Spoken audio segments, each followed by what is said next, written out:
And he's all like, too much energon interference. Too much energon, like this podcast. Yeah.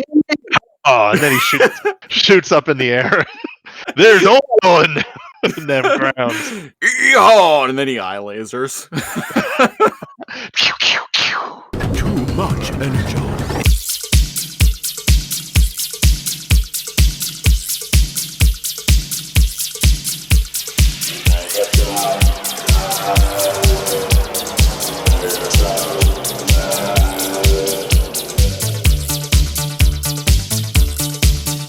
What's up, big bots? This is Too Much Energon, a Beast Wars podcast where we review and make fun of every single episode of Beast Wars in production order, starting from Season 1, Episode 1.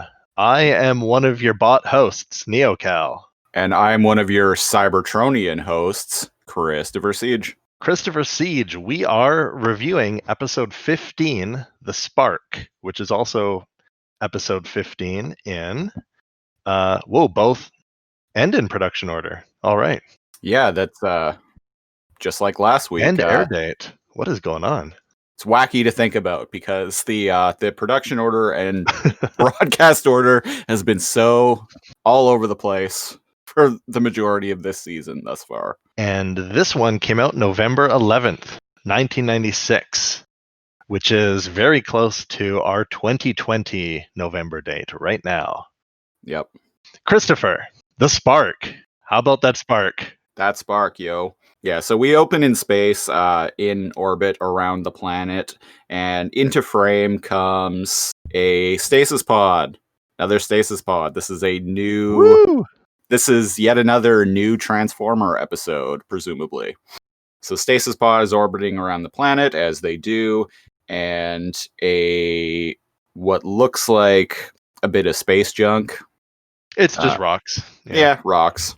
Yeah, so something hits the stasis pod, knocks it out of orbit, and it enters into the planet's atmosphere and starts burning up on re-entry. So what I'm wondering here, though, first off, is that how, velocity works in space?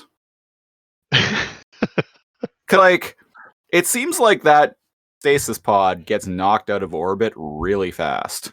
Technically should have shattered into 1,000 pieces, but also technically should have burned up. But let's say they're made out of crazy future tech aerospace, and they don't burn up on entry. It also it doesn't really show us, but do they have thrusters or anything to slow their descent? I think the pod does have small maneuvering thrusters on it, but okay. Because they managed to land without smashing into 1,000 pieces. So I always assumed they had a very simple kind of onboard navigation system, and they were able to kind of avoid falling apart in re-entry somehow. Yeah, I mean, in essence, it's a cartoon. In essence, these things are kind of little one-man ships. Yeah, they're meant to survive. Yeah. Re-entry. And that's why they do. But not without problems, as we see every single time. Yep. Especially this time. Oh, yes. So at the Predacon base, which is where we cut to... I love this. Tarantulas is and Megatron comes up behind him and he's like, yes! And he goes, ah! As if he was being sneaky and wasn't going to tell anybody. Yeah, and it's Megatron's T-Rex hand comes up to the side of Tarantulas, and he's all like, oh yeah, you're right. He likes to do that.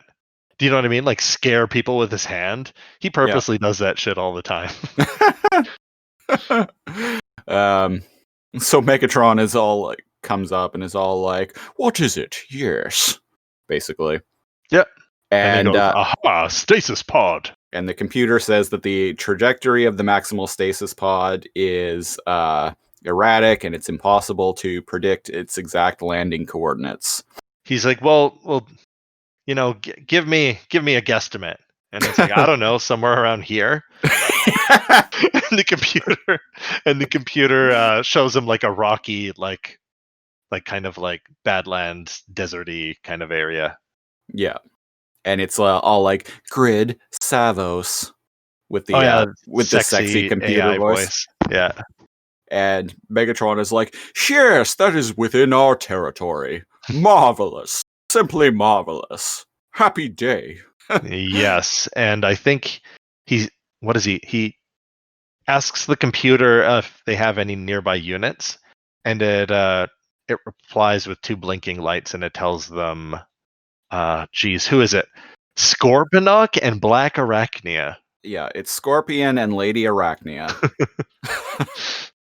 Yeah, Megatron's all like, well, send them there. And Tarantulas is like, I'll go with them, my programming skills. And Megatron cuts him off and is like, are needed here. Black Arachnia will do fine. Cheers. We can't have you making more waifus for yourself. Yeah, basically. We can't give you a harem of tarantula women. You creepy bastard. Yeah, can you imagine? Well, I mean, that's what he would do. No, that's exactly what he would do. He Black Arachnia hates him, though. Yeah, the last time he was in charge of reprogramming the maximal stasis pod, he basically weird scienced himself a girlfriend. Yeah. So except she hates him, but I mean, I think he likes that. Yeah. I think he likes being called bad things and being kicked in the face. Yeah, she doesn't help him become cool and get an actual girlfriend like the weird science chick does. Wow. No, she just hates him. Well, so long to any of our listeners under 35. Yep. We've referenced this like 7 times, but anyone listening, like Google weird science, and it was I can't tell you the year it came out. 80s? 88, I think. It was 2 kids, 2 teenagers that like made themselves a computer during the computer age, right? So like consoles were a thing, home computers started becoming more affordable, right? And they like magical science themselves a flesh and blood like weird computer girlfriend, and this like adult buxom woman like helps them like talking to girls and with their school life and day-to-day hijinks and stuff. Have you watched that movie recently? Recently? No. I think I watched it last about like maybe because it was a TV show and a movie. Yeah, right? I'm talking about the movie. Yeah. Yeah. That reveal shot of her, like the first reveal shot of her, oof. It definitely holds up, I will say. But yeah, they basically like they create this like hot babe using what is essentially a Commodore 64 Barbie doll, a Playboy magazine, and a lightning storm. There was a ritual to it too, because like they had their underwear on their heads. They had bras on their heads. Oh, was it bras? Yeah. Right. Another TV show recreates that shit. Another fun fact about that movie is it actually has a very young Robert Downey Jr. in it, in a bit part. Right. Yeah, I need to rewatch that. Yeah, it's good. So yeah, Tarantulas has sort of successfully done this, except Lady Arachnia hates Tarantulas, as everyone should. Yeah. and everyone seems to be quite frank. And everyone seems to. And Megatron snipped Tarantulas' hopes and dreams in the butt here, because he's definitely not sending him back out there. Yeah, he straight up cock blocks him. And cock block is usually done in a negative term. I feel like it's necessary in this. It's for the best. Yeah. Yeah. And so Tarantulas says something under his breath. They both say something audible to each other, and they both hear each other. What the heck does he say? Tarantulas calls him a tyrant or a... Yeah, I'm just looking at it now. So Megatron is all like, send Lady Arachnia and Scorpion Man to the pod and put Pterosaur and Waspinator on alert. Yeah, on to look out alert. to look out for Maximals. And as the Tin Tyrant. as Megatron is terror boarding away, Tarantula Man's all like, Tin Tyrant. Yeah, it wasn't under his breath. He says it to him. Yeah. And then over his shoulder, like saying back to him, he calls him a treacherous arachnid.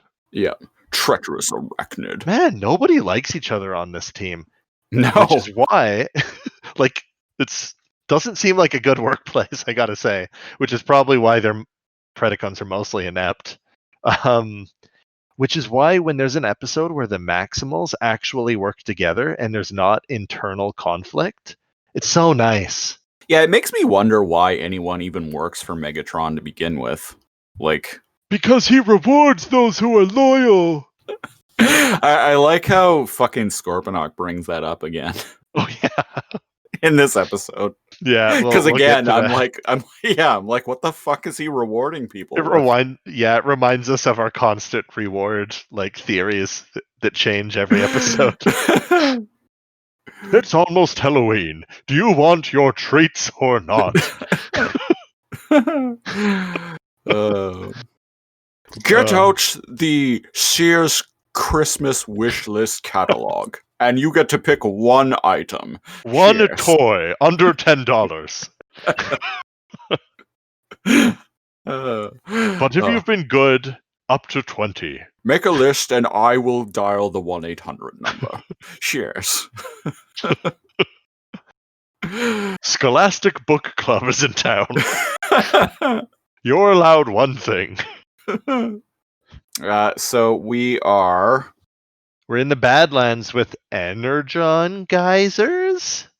Thank you. I was trying to figure out how to explain that exactly. Yeah, Badlands with Energon geysers. That's quite apt. That's quite apt, actually. Yeah, basically, instead of Yellowstone Park. I almost said Yellowknife. Welcome to Canada. Yellowstone Park. Jellystone Park. Were we gonna get ourselves another picnic basket? Exactly. Hey, boo boo! Check out those Energon geysers. So Energon geysers are a thing, and Rhinox is there. Yeah, so Rhino Man is there. And please, his name is Rhinobot. Oh, right, Rhinobot, right. He tries to. He's observing his domain, and he tries to radio the others. He's all like, "Man, so much Energon here, but none of it's stable enough to use. No wonder the Preds love this place." Yeah, and I'm like, what is that? What does that even mean? Yeah. No wonder the Preds love this place. So, I get the Predacons liking a wasteland, because, why not? Because they're spooky. I mean, look at Pterosaur. He's basically a raider from Fallout. He's basically a cliff racer from Morrowind. Thank God there's only one of him. He's like those two things combined. So the worst of both worlds. Yeah, not even the best. The worst of qualities of those two. Yeah, super annoying, hard to deal with.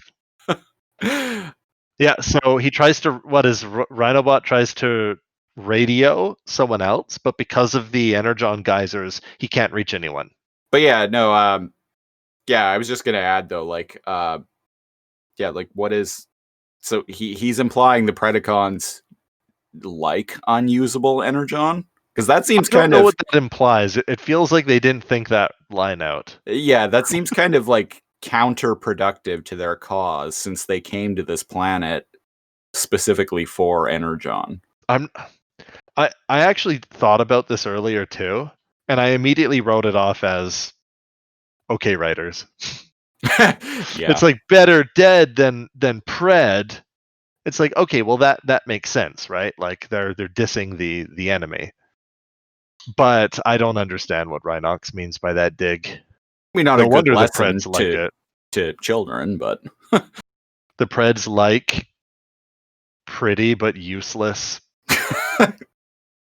decor. They like geysers. Your pick. You choose. All of it is right and wrong. Well, we'll never know, regardless. No. Unless we hear Megatron go, "Ah, yes, this beautiful hellscape. Very dangerous, but completely useless. My kind of place. It really brightens up the room. I should get an Energon geyser for the base. Yes." It's really brought the room together, man. Yes. Like, what a drag, man. Can't believe they peed on your Energon geyser.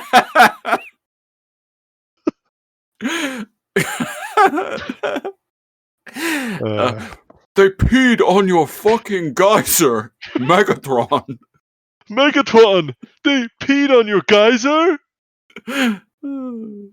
I feel like we always make these references that nobody will know, but then again, the only people listening to this podcast are the people our age.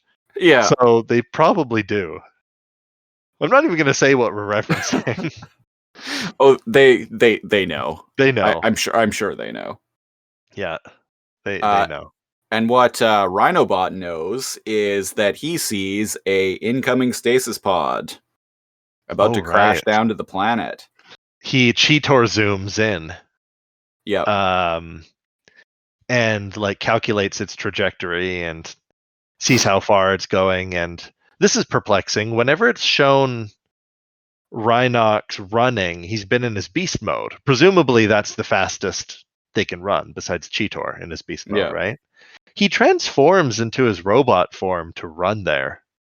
Like ka-junk, ka-junk, ka-junk, ka-junk, ka-junk. And I'm like, well, one, you're gonna get like reach stasis lock sooner. And two, is that faster? I will say though, this shot of him like running and like the way the camera shakes and like the loud thuds really gives you a sense of his mass. Yeah. I'm like, this is cool. This dude's a fucking beast. No pun intended. That dude can punch a Megatron. And he has.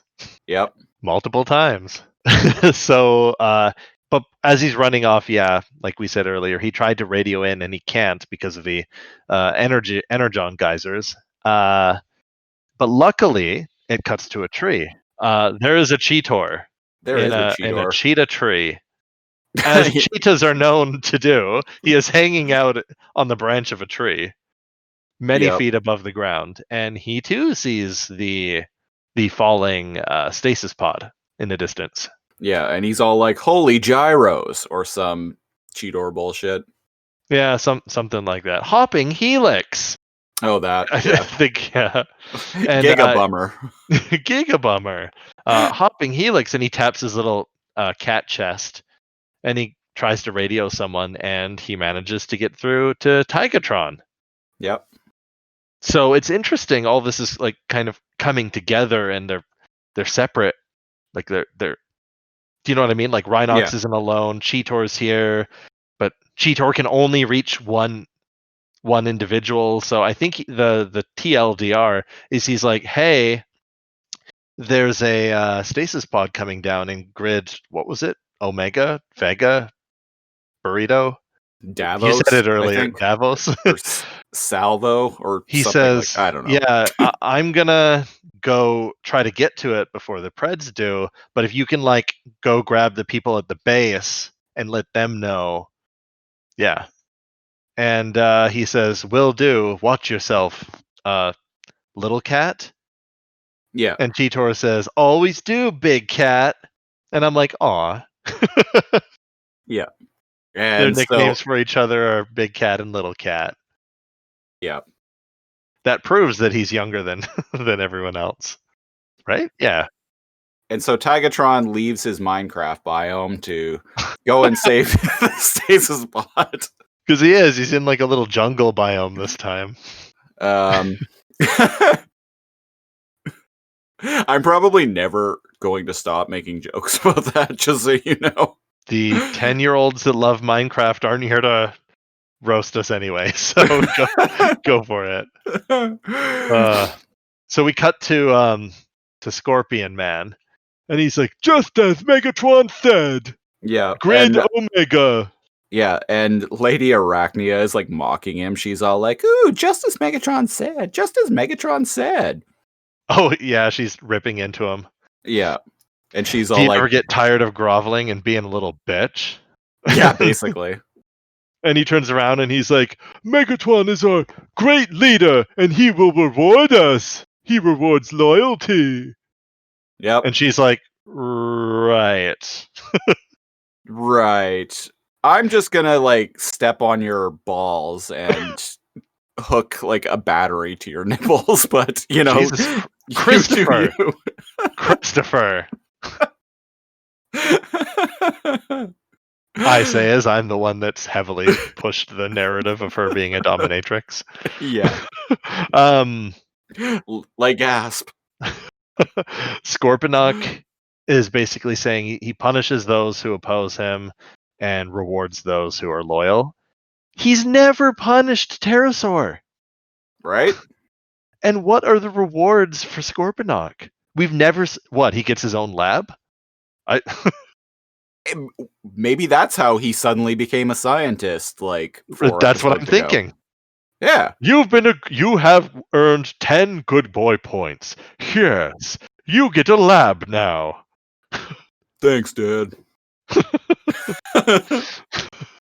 Maybe that's it. Maybe. I kind of like this idea, actually. Right? The good we're boy points unlock more sections of the ship that you're allowed to use. yeah, we're finally cracking the code. Yeah. And all that sexual tension with Scorponok and Lady Arachnia aside, we actually cut to the stasis pod like whizzing down, and I feel like the angle it lands in and the skit like the what's it called, the when something hits the ground and it leaves an impact behind it, the crater, The the crater, small yeah. the crater pathing, it's like 20 feet, and I'm like, well, that stopped fast. Also, I feel like it should have been a lot deeper. Yeah, just kind of skitters on the ground for like 10, 15, 20 feet and stops. Also, I feel like that's like not how objects from space hitting Earth. Like Well, they tend to create round, deep circular craters. if they, yes, unless they go at a certain angle, but if they're, the greater the angle, the more they tend to burn up, and the more the wreckage is scattered rather than Yeah. creating like. Anyways, we are not aerospace pilots or engineers or space scientists, as I like to say. So who knows? Maybe this is exactly how stasis Space pods land. doctors. We're not space doctors, damn it. We're robot scientists. Damn it, Jim. And speaking of robot dog scientists, Rhinobot is there in like 3 seconds. Like he is right there. Which Yeah. I'm kind of amazed at. Like I don't know how he beat the Flyers or Scorponok there. Oh right, he was in the Badlands already. Right. Yeah. Looking at geysers, shit talking the Preds. Yep. Again with another cool camera angle where it really emphasizes how big and like heavy he is. The camera rocks and you hear ka-junk, ka-junk, ka-junk as he runs over to the stasis pod. Which somehow has a bunch of rocks on it. It has rocks on it. You know, Yeah. debris. It got debris on it. Debris. Lots of rocky debris. And no surprise. I just realized this. I don't know why I never noticed this, but it was kind of like this was the episode that confirmed it. All of the AI's internal voice for the Maximals and the Predacons, the AI voice in the Pred ship, the Dark Side, and for all the Predacons is a sultry female voice. Yeah. And the internal computer voice for the Axelon, as well as all of them individually, is a male voice. I don't know why, but this episode is the first time that that's clicked in for me. Like I thought maybe sometimes there was a sultry female voice for some of them and a male voice for others, but no, it's always been a female voice for the Predacons and a male voice for the Maximals. And always the same voice too, like whether it's the ship's computer or their own internal circuitry. It's always the same voice. Yep, it's always the same voice. And I like kind of knew that, but like never really brought it up and like consciously acknowledged it. And I'm like, huh. I wonder if it's kind of like when GPSs started coming out, like the 2000s, and you could like download different voice packs. You could like download Homer Simpson, like GPS voice pack and all that. I wonder if they just got stuck with the default one, and all the Maximals have just like the male default, and all the Preds have the female default one. They gave the Predacons like consciously made theirs a sexy female voice. Yeah, why wouldn't you? Well, I mean, I have a Google Nest Mini like smart speaker type thing, and it has a sexy female voice. I straight up switched it from the default like male voice. I switched it to a female voice with an Australian accent because that does it for you, and it responds to the name for some reason. Oh God. Actually, I named it Zoe. Thank you very much. Oh, okay. We'll get into it later, but you said to me earlier, off air, this is one of those ones you hate watching as a kid. Yeah. But is like solidly one of the best episodes as an adult. Absolutely, yeah. And when I watched this earlier, I think it was yesterday, and another time afterwards, closer to this recording, I was like, this is so well written. Mm-hmm. I cannot believe this came after Dinobot Clone.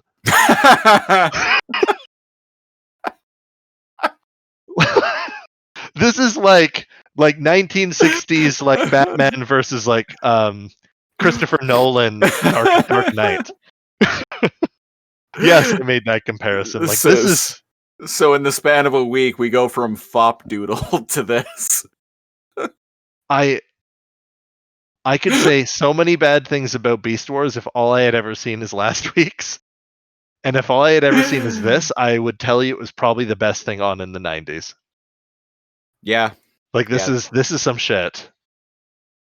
And boy, do I appreciate this as an adult. Yeah, when I was a kid, I thought this episode was boring as all hell.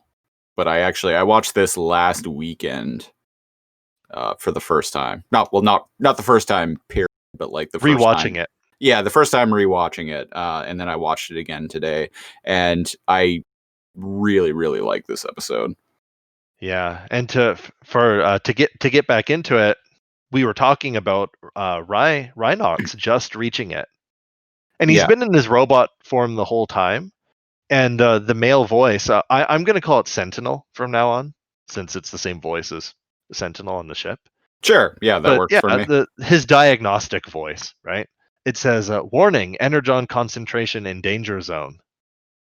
And he tells, I've never seen this before on the show. Boy, there's a lot of new shit on this show, in this episode, by the way. Like a lot of people doing things we've never seen before. Cool things, though. Anyways, he tells his AI to divert power from the weapons array to his field dampers. Yeah. And the energon glow, like that interference, that stops. Yeah. And I was like, oh, okay, so his weapons won't be powered, but he can stay in his robot form a little while longer. That's some Star Trek shit right there. Thank you. That's some Star Trek. Like, Scotty, I need all Star Trek. Did I say that? Yeah. I thought that was intentional. Sometimes I don't Star Trek. The next rockeration. I love Star Trek. Third truck from the sun. Star Trek, the next denigration. The next denigration. Sometimes I get so excited, or my mouth moves before my brain. My words slur. I have a lisp, and sometimes you get Star Trek. Yes.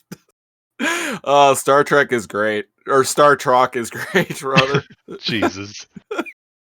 Star Trek, the next decade. What Their next denigration. denigration? Jesus. So we get some Star Trek shit. Oh, fuck, I'm gonna write that down. Of course. It's almost that's almost some X-Human levels of. Well, while Christopher's laughing and writing that down, everyone, Rhinox, with his mighty giant upper body strength, lifts these boulders off of the stasis pod, and we get a look at the pod, and it's kind of like short circuiting out, much like the Transformers look when they're suffering from near Energon stasis lock, buildup. Yeah. energon interference. Yeah. And we get to look inside, which we have not gotten to see before, and this Not is some much shit. anyway, yeah. Not much, yeah. So we see the liquid Terminator in here with like a nucleic, like cellular, like energy orb in the center of this like liquid bipedal, like mercurial, like entity. Yeah. It looks rad. Yeah, and the camera like straight up zooms it, like focuses on it too. Yeah, so this is kind of like this is interesting because we've always made the joke all of these and questions and more won't be answered, but this has answered some of our questions. Mm-hmm. They are kind of like amorphous. They are kind of genderless. They are kind of like this blank slate while they're in these pods. Okay, so for me, that actually kind of raises more questions, though, because it's like, Me too. what were they like before they went in the pod? Then were they anything before, or were they like baby Transformers waiting to wake up before? Yeah, right. But like maybe they were never awake before, or did they say they were? Well, Optimus has referred to the stasis pod in orbit as his crew. Yeah. So I assumed, like you did, and still will assume to some extent, that these are getting damaged on re-entry. But for the most part, they were a transformer with like memories and a personality and an identity beforehand. Well, yeah, and like the process of like turning them into Predacons, like they have stated, is straight up reprogramming them. So clearly they're already like programmed as Maximals. Yeah. And what they did is they reformatted Lady Arachnia's hard drive. Basically, yeah. Yeah. And so Rhinox and gave her a different OS, essentially. Yeah. Oh, Pred OS. they gave her Linux, which isn't bad. Some people prefer it. They gave her Temple OS. If you want to deep dive into something, go check out the madness that is Temple OS. I'll link you to it before. Yeah. So we cut to Rhinox tapping on some buttons, and there's another voice, and it says, no, it's his voice, and it says, I guess I thought he would have typed it in, but I guess it responds to voice commands. He says, activate the protoform and begin DNA scanning. Yeah. And I don't want to be script guy too much when we do this, like comb over the details too much, but there's so much good dialogue in this. In this, it almost feels like one of those episodes, right? Mm-hmm. But for the TLDR is I like how I'm TLDRing a conversation, not text. But the TLDR is it's broken and it can't scan. It needs repairs of some kind. It's fallen and it can't get up. And we've only heard the mention of a spark once on the show. It's fallen and it can't get up. Yeah, essentially. But I think with the Cyber Bee episode, yeah, I was just gonna Optimus say. said spark fading, right? Yeah. And we were like, hold up, spark fading, because the Cyber Bee kills you if you take it off. We Yeah. had a lot to say about that.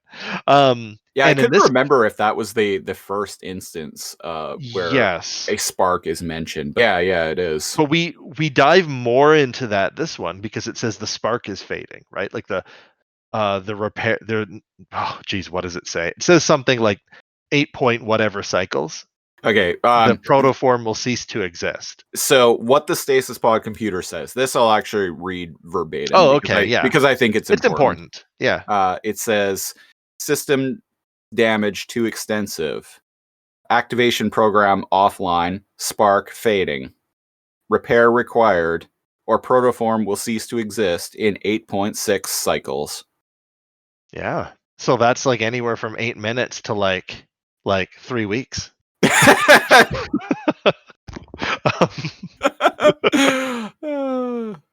Anybody listening to our previous episodes knows our problem with what cycles are. Yeah. This took multiple cycles to build. Yes. This took all afternoon. Damn it. I could have been playing Oblivion. And leading around my adoring fan. Cheers. Oh, he totally would keep the adoring fan around him. He would. Keep him safe. He'd keep him around, but he would use like a he would use a console command to make him immortal. To so make him essential, so he could just so he couldn't die, but so Megatron could get mad and like kill him periodically, but he would just get back up. Oh yeah, he'd just fall on the ground and then after a while get back up. Yeah. Yeah. As they do. So he could smack around his lackey. Exactly. Nobody kills you except for me. Now excuse me wait there while I press the tilde key to input a command. Yes. So we're with Rhinox, and he's got a cool compartment in his hip, much like Rat Trap has like compartments in his forearm. He's got like a little tool belt shelf with like different Rhinox tools. One of those, this is one of those things where I think it would be really cool to be a robot. Just so you can hold tools? just so you could have like parts of your body open up and just be used as storage for things. I mean, you can do that now. Like when I was a little kid, like the dopest shit to me was RoboCop and his gun leg. Oh, coming out of like his thigh, yeah.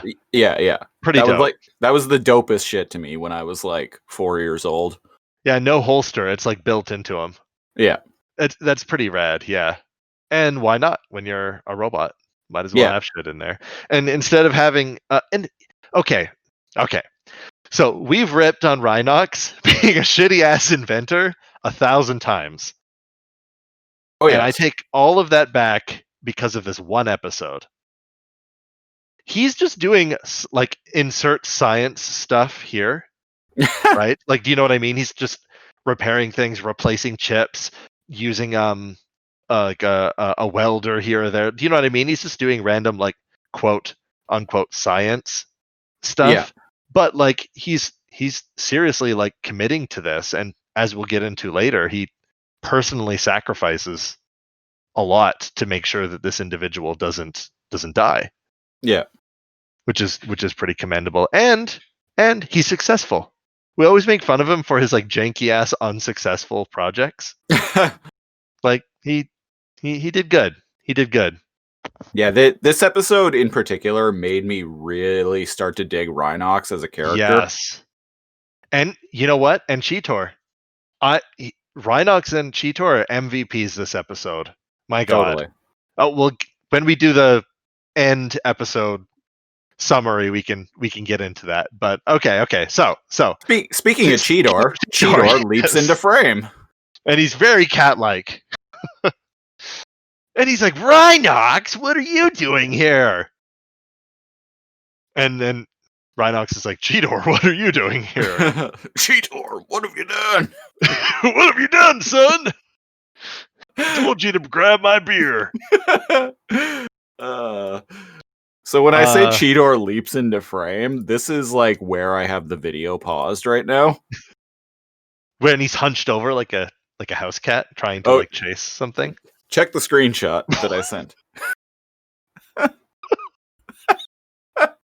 He's mid-leap there. That's not fair. No, that's just where I happened to coincidentally happened to pause it, and that's why I was like Cheetor leaps into frame. It's pretty derpy looking. There's a lot of derpy looking moments. If there's so many exploitable Beast Wars like screenshots from this show. I know, I love it. I love it too. So many weird faces. So many like, oh man, just clear products of like the early days of CGI. Yeah, but nobody like awkwardly like Enzo pimp walks on this show, despite it being having Transformers that are less humanoid than people on Reboot. If anyone's curious, yeah. If anyone's curious, we absolutely rip into some of the jankiest animation that Reboot has to offer on our other podcast. We have a Reboot podcast called Alphanumeric. So if you're curious to see the really janky like pimp walk we're talking about, you can check us out. Basically anywhere where you found this. It's part of Lasercomb Productions, so you'll probably see it alongside this. Yeah, if you want to hear us and another person basically do what we do on this podcast, but instead talk about Reboot. We swear less too. A little bit. That's almost a little more family friendly. Somehow, by accident. I think it's because Aiden keeps us wholesome. It's all fair. All fair in love and viral warfare. It's all fair in love and mainframe. Yes.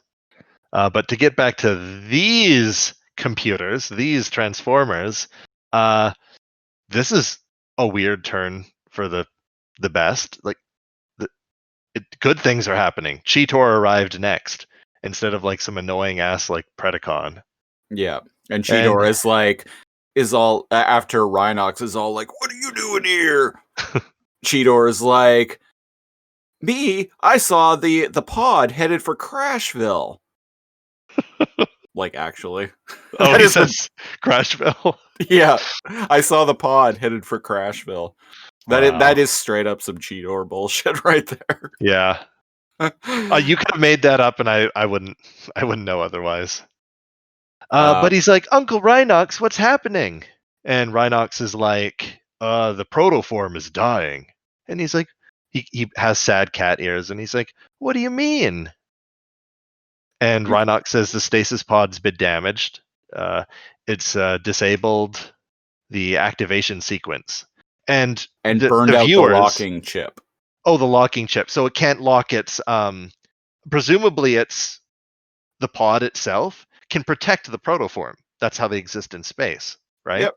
But in this case, it something's wrong with the locking chip and it can't protect it. So it will die if it can't take a beast mode on. Yeah. And that's some heavy shit, some existential like life and death situation. Yeah. And he says, listen here, boy, the protoform's spark will be extinguished. Like literally. If I don't do something quick. And Cheetor is like, well, let's do something. What do we do? Yeah. I'm no scientist like you, but like tell me what to do. Yeah. Which I appreciate Cheetor's, I don't know, spunk here. Well, that's the thing. He is loyal to like remember when Dinobot like flicked like Dinobot clone meat out of his disgusting maw and everybody like grimaced? Cheetor was the only one, unfortunately. Oh yeah, he gave him the thumbs up. Right? He smiled and like gives Dinobot the thumbs up. So like the best team player even though he goes off on his own all the time. But the best team player when it comes to like supporting others is definitely Cheetor. Yeah.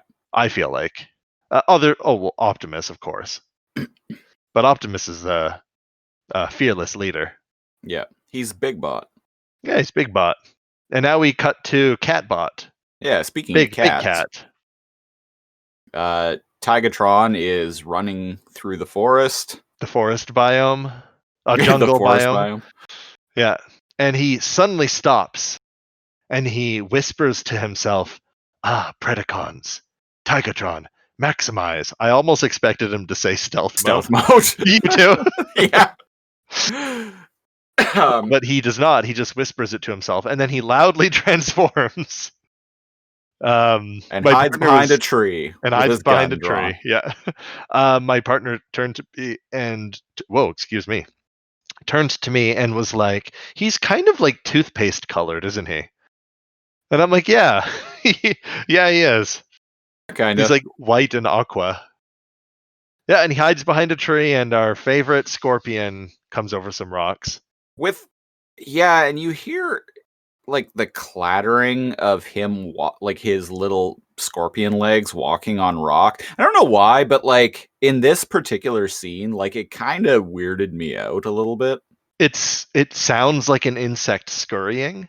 Yeah, which makes your arms have goosebumps. It sounds like there's a critter skittering near you. Yeah, that's why. Yeah, it's weird. I found it a little unnerving. It sounds like an insect scurrying across linoleum.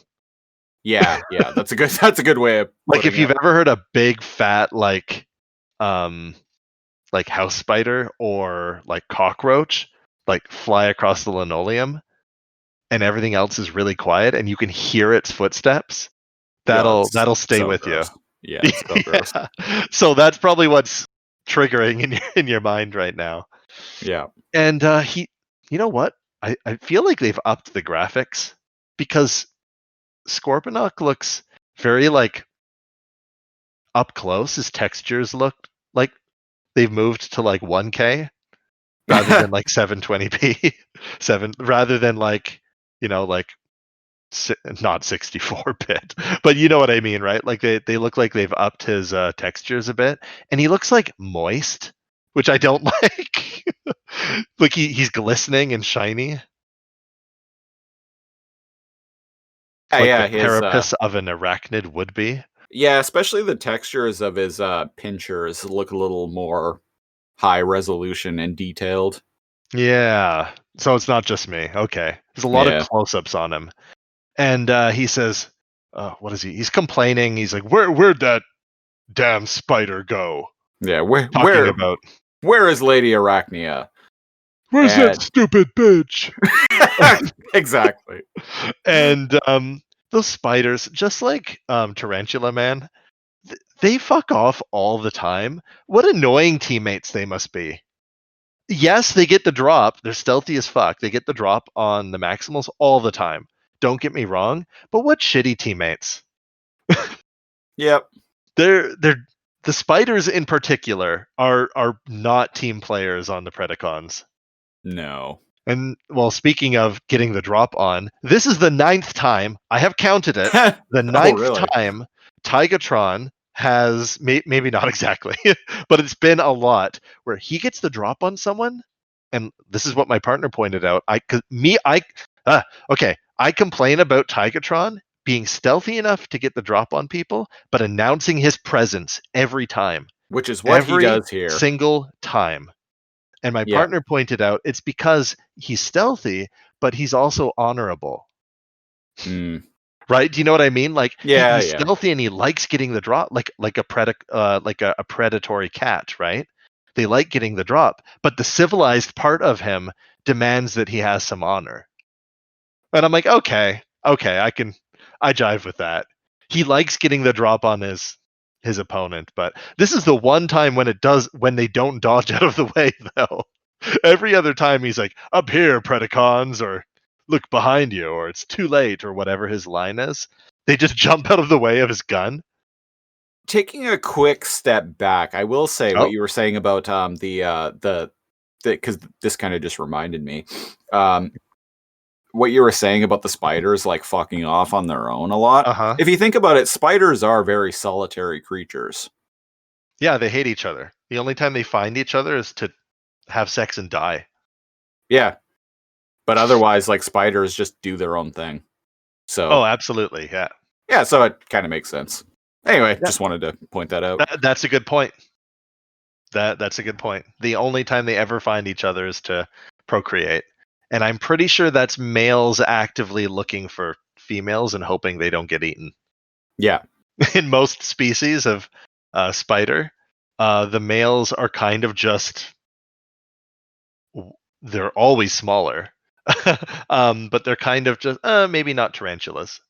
But yeah, they're usually just there to like kind of go, hey, hey, hey, hey, don't eat me, but I'd like to fuck. Yeah. And if the female's like, sure, sometimes they can survive. Yeah, sure, let's do that. I'm kind of hungry anyway. And in the case of the male, I mean, even if he gets eaten, it's from an evolutionary standpoint, he wins. Yeah. In Unless the he gets eaten first. in the like in the case of giant house spiders, which are pretty common around here, though there's I like to call them behemoth spiders because they're so massive and so just heinous looking. They're the kinds that you see like scurrying across your like kitchen floor. Yeah, the palm-sized house spiders. Yeah, yeah. Those ones are all the males because I've looked into this before. Those ones, the ones you see like running across your like living room floor or whatever, those are the males. And what they're Mhm. doing is like, if you see a lot of them, chances are there is a female, a big ass female who has set up a nest somewhere, and they're running like going looking for her. Yeah, they're bulk cycling up. Right? They got ate. They got some food. They're bulking up. They probably shed once or twice. Yeah, What's it called when they shed their skin? Molt. molt. Yeah. Yeah, yeah. They probably molt once or twice, and once they're big and jacked, they start like going around and looking for how do they find each other? I always wonder how spiders find each other. Pheromones. I think it's pheromones. Yeah. Yeah. And yeah, I've looked that up too. The females just sit around, and the ones we see scurrying about out into the badlands, the wastelands of our apartment to be killed or uh, caught and released. Those are the males. Uh, Yeah. yeah, they always die in my house. I fucking hate spiders. I'm Oh, sorry if I'm offending any listener, but no, I'm severely anyone listening, arachnophobic. if you haven't noticed, he really doesn't like even the spiders on the show. No, no, It doesn't help that the spiders on the show are creepy. I am supremely arachnophobic. Yeah, I catch and release. It's very hard for me to kill things that I could spare. That's I've only had that Buddhist outlook like the last like 5 or so years of my life though. When I was And it younger, I was like, it's me or you. that that's very noble of you. And I am that way with like I don't know, like mice and things like that. I'm like, no, humane traps, like catch and release, etc., etc. But when it comes to bugs, I'm like, nah, fuck you. That being said, Oh, that be ants, they that die. being that being said, though, like if I see like a big ass spider outside, I'll leave it. Oh, there's no point in Well, like yeah, destroying nature that you can leave alone. But when it's in your personal space, I yeah. understand that some are like, oh man, there was a giant house spider. We'll get back to that right after this little story. We'll jump back into the spark. If it's in my house, I'm like invaders. You blow the war horn. Brr, brr. Pump your shotgun. There was a huge ass, one of the bigger ones I've ever seen, house spider behind my couch, which is against the wall. And so I was like, how do I get this guy without alerting him to my presence? Right? And I try to slowly edge the couch away from the wall and try to reach a cup in to like grab him or whatever. Long story short, he got away and he's out there somewhere. Horrifying. But to get into horrifying, we get another up close shot of Scorponok's like face with his mandibles and his like mouth parts, Yep. his moist mouth parts. And Tigatron says, "Where are you headed in such a hurry?" And he's And like, "I'll tell you nothing, Maximo. he goes to Scorponok, transform. terror." And And this is some shit. yeah, Tigatron shoots him, but he doesn't shoot him with like an energy round. He shoots him with something that freezes Scorponok. It comes from his gun, just like he It doesn't say a special move. yeah, It just looks like a normal shot. But when it hits him, he freezes. yeah. It was weird. Yeah, So he's got Mr. Freeze's gun now? yeah. A Apparently. special frozen shot. Speaking of special bullshit one shot attacks, someone else has one right after. Lady Arachnia descends from the jungle treetops and transforms midair as she kind of like lands behind him. I really like their midair transformations. They're really showing them off now. Yeah, totally. And she pulls her little gun out, but it's got like a glowy part on the end. Yeah. And he whips around, and it's kind of like a Western standoff. He whips around and shoots at her. She dodges and shoots her like dart at him. And it embeds itself in his chest, like injecting him with something. And he rips it out and he falls on the ground, but like he's paralyzed now. He's glowing, like he has like red, ripply, like scary, like poison effects on him. Yeah.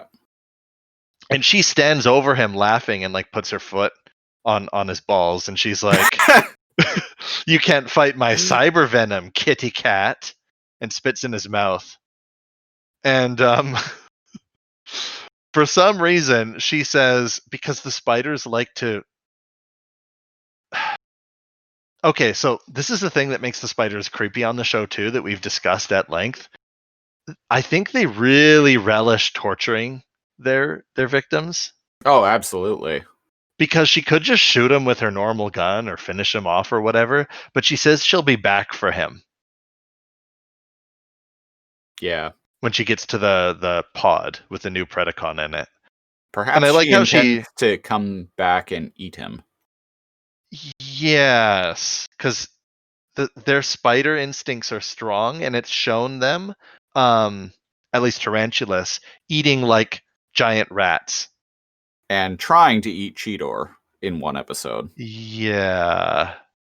So presumably she wants to come back and suck the juices out of him.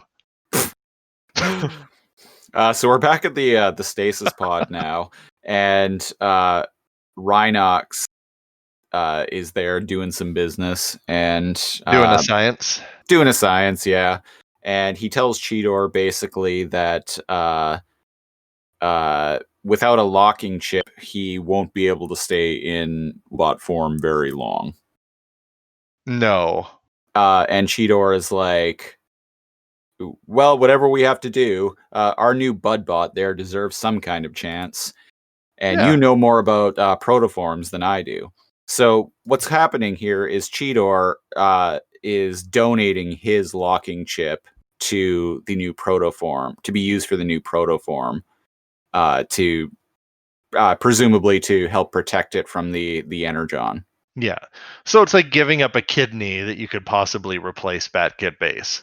Yeah. Like he doesn't, I guess you don't need it to transform or to stay in one mode or the other, but it's probably something he has multiples of, or he can get replaced easily. Yeah, I think it's just something that's replaceable. Yeah. I think like my understanding of it basically was that if he soaks up too much Energon radiation without a locking chip, instead of just going into stasis lock, it'll just completely fry him. That's what I was thinking. Yeah, Instead of going into stasis lock, he just gets toasted. Yeah. That's my takeaway from it. So he's definitely putting himself at risk, and I appreciate what Cheetor is doing here. Cheetor is like, I'm the one who should give up my locking chip because you Rhinox have to stay in robot form to work on the protoform. You're the science guy. And you're the science guy, so I'll give up my chip to try and do my part. Yeah. And he has to go offline to do this. Yeah. Right? Like it's essentially them going into a consciously entering sleep mode. And Rhinox says this will only take a nano click. And I don't know if I mentioned this on air before, but we had always assumed. I believe you hey, did, yes. Okay, you and I had talked, and we had always assumed, hey, it was when we were talking about the jargon for the show. Yeah. Yep. And I had up one of the many wikis, and I was like, wait a second, clicks are an amount of time, not like kilometers. So yeah, Rhinox here says, well, this will only take a nano click anyway. So there we go. More proof it's a time rather than a distance. Yeah, and Cheetor's like, I could use the snooze. Oh yeah. And he's all like, repair mode, and then his eyes shut off, and we go into this is some shit. Yeah, we go into Cheetor's head, and for the second time, he's having some like dream kind of thing. We've had 2 dreamscapes with Cheetor now. Did the other one also involve a fisheye lens? Because that's what's going on here. Oh, okay. At some points, the camera work was really trippy. Yeah. So, yeah, like Christopher was saying, we're in Cheetor's subconscious, and like either Cheetor's memory of Rhinox or Cheetor's subconscious itself is inside Cheetor's head with him. It's just a black void. But Cheetor sees himself there. He's himself in robot form, and Rhinox is in robot form. And he says, "Hey, what's hanging?" And Rhinox like pulls his own spark out of his chest with both hands. Yeah. Right? Like as if he's cherishing it and he's cradling it very carefully. And it's this blue orb with like lots of, it's kind of like almost like a gigantic atom. Yeah, right? yeah. That's kind of that's what I kind of take away from it. And Cheetor is like a spark, and Rhinox is like, yep, the very thing that makes us who and what we are. Every Cybertronian, Maximal, or Predacon has one. This is some exposition right here. Yeah. This is like full force, like introducing us to the concept of what a spark is. And he's exactly. like, everyone has one. It's a real tangible soul. Yeah. That all Transformers have. Yeah. And each one is different. Each one is different. Each one is unique. When a spark goes online, there's great joy. Oh, I love that line. When one is extinguished, the universe weeps. That's deep. And he lifts his hands up. Yeah, this is some deep shit. It shows a whole bunch of other sparks like fly through some like infinitarium universe, like consciousness together. This is straight up introducing spirituality to Transformers. I love this. Which is kind of wacky to think about, especially like if you go back and watch like the original Transformers cartoon, as I did. Yeah. When a spark goes online, there's great joy. And a crack of beer. And a crack of beer. Jump in my truck to go 4x4ing. 4x4ing. You heard me. When one's extinguished, the universe weeps. And when he says that, and I drink some whiskey. Pour out one for my lost homies. And when he says the universe weeps, his spark explodes above him and kind of like falls in like little bright bits behind him that kind of fade out. And everything goes black. And then Cheetor wakes up. And he's like, whoa, that was Ultra Gear. Again, I would never know if you're telling the truth or not, because it sounds like some Cheetor bullshit. Yep. No, that's exactly what he says. Ultra Gear. Is that our combo bot? Christopher Ultra Gear. Siege and Neo Cal become Ultra Gear. Oh Huh? shit. Ultra Gear? No, that's what we end up fighting. Oh, we fight Ultra Gear. Oh shit. Me with my bandana and cigarette and SOCOM pistol, and you just like flying in with like your exoskeleton and ninja sword. And a knit, thank you. Thank you. But I walk high very frequency slowly. blade. Yeah, with my high frequency blade, and I fight with my sword so fast I can cut bullets out of the air, but I walk at a very slow pace. Yeah. One of these days we will not talk about Metal Gear. Today's not that day. I feel like in that scenario, like in MGS4 lore, like specifically, like I would definitely be Old Snake and you would be Ninja Raiden. Thanks. I think so too. Both badass characters. Oh yeah, yeah. Both like, man, so far from human even at that point, both of them. Anyways. I feel that. Yeah. So I feel that too. So Rhinox Oh, sorry. pulls Yeah, he says the, Ultra Gear, and he talks about his dream. Yeah, and Rhinox says, "Tell me later," and go back to beast mode. yeah. So does that imply that that was not an active conversation? That was like a subconscious thing Cheetor I think had? Cheetor was just dreaming, yeah. I mean, something comes up later on in the episode Later, that yeah. makes that kind of ambiguous, but I think Cheetor was just dreaming. Yeah, that's some shared consciousness, like spiritual shit. Yeah. As to what you said, we'll talk about later. But sorry, I interrupted you. Go on. You said he's pulling something. He's got like a device, Rhinox? Yeah. So he's got his little tool thing that has Cheetor's locking chip on it, and he slid into the control panel of the stasis pod. And after he does that, the pod stops shorting out, types up some stuff, and the T1000 protoform goes solid. It's not all Goes into liquid a anymore. T100, yeah. Or no, what's a the T800? what's the one that's like a liquid and like a T? The one in the third Terminator that everyone hated. You know The what? TX. I like that movie. Oh, okay. It's kind of like that, maybe, I guess. No, I don't know. But it's solid now. It looks like an automaton. Yeah. And Rhinox gets some shocks, I think. Yeah, Rhinox is all like, all I did was buy us some time, and Cheetor is like, oh, why don't we just take it back to the base? And Optimus, Rhinox is like, there's no time. All we did was just slow the process down. We need to get this protoform uh, online and into beast mode soon, or it's finished. Yeah. So as we've established on the show, all the Transformers on the show need to have a beast form, need to actively be conscious and take a beast form in order to protect themselves from the energon interference that's planet wide.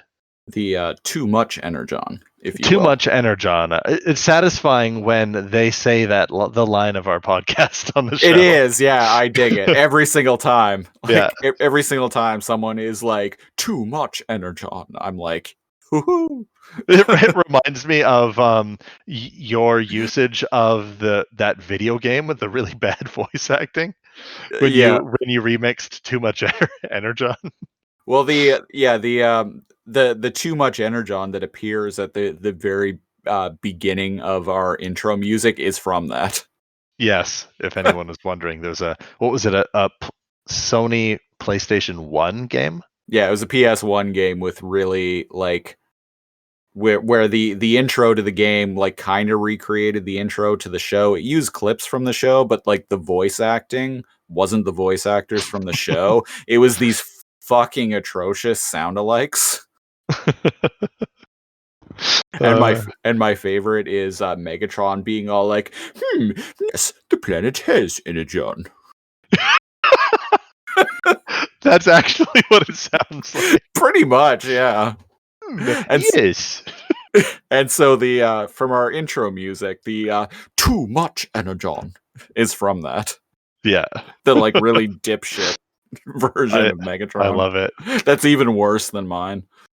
I love it. It is like unquestionably worse. So Cheetor says, well now what, Big R? I'm like, Big R? Big okay. And Rhinox is all like, well, I gotta figure something out. But oh hey, we have another problem. And Lady Arachnia shows up. Right. Yeah. So What does he Cheetor say? Oh, it's hard to find DNA in the wasteland.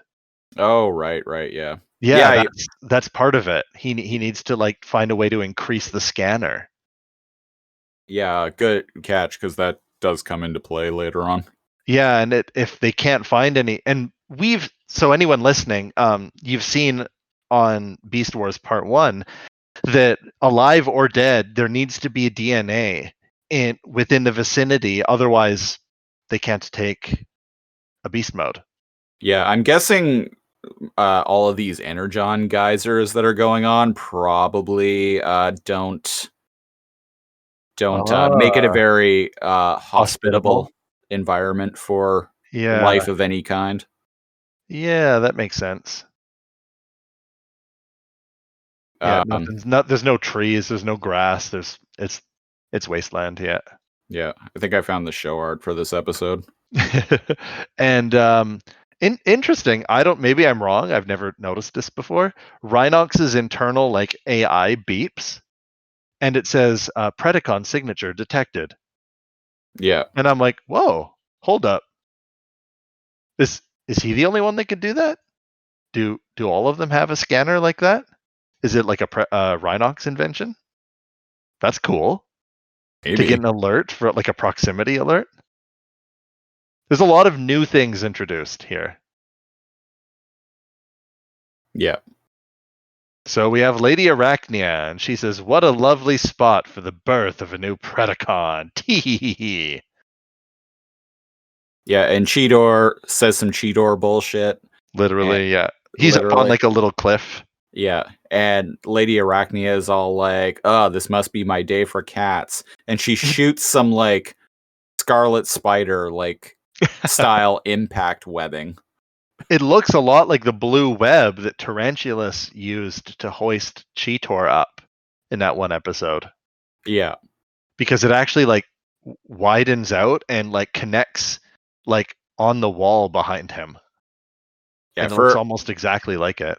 For anyone wondering, Scarlet Spider was the clone of Spider-Man in the 90s comics, and Scarlet Spider had this type of webbing called impact webbing, which was basically like a glob, like almost like a web bullet that he could shoot. Oh, right. That was like a glob of webbing that would like kind of explode out. Like much in a similar fashion to what Black Arachnia shoots here at Cheetor. Nerd! Oh, yeah. At least I don't have a Transformer named fucking Jeremy. Oh, God. Anyone listening can check out our outtakes. Oh, yeah. It is a little bit hard to believe, but there's a story there. There is a story there. It's worth hearing, so go and check that out. Yeah. Cheetor... yeah, sorry, go ahead. Cheetor dodges out of the way because he's a fast cat. Yeah, and he makes a point of telling Lady Arachnia that he's a fast cat. And she's all like, "You don't know what fast is, furball." And she leaps up. She pounces at the camera in a spider-like way that actually bothered me. You know how you were bothered by the sound of Scorponok? She leaps straight at the camera very quickly, like a weird spider jump scare, and I was like, Yeah. No, like, and Cheetor jumps out of the way easily, does a really badass mid-air transformation, and like a boss, like pulls his gun. He always pulls his gun out from over his head, right? Yeah. and says some, again, Cheetor bullshit, blows up the cliff she's on, where he was, and she's covered in like rocky debris. Yeah, she kind of gets launched off of the top of the rocky pillar that she was standing on, lands on the ground, and a bunch of the rock that had just been blown up by Cheetor's blaster all fall on her and end up burying her. Yep. And he like blows the smoke off of his gun, and he's like, fast cat 1, stupid spider chick 0, or something like that. Yeah. And then he And of transforms. course, yeah, he transforms to beast mode, and then Black Arachnia does something that I thought was actually pretty dope here. She bursts out of the rock by transforming. yes, because yeah, she transforms and thus like blows like all of the rocks off of her. Yeah, which is It's cooler. Cool, yeah, it's cool.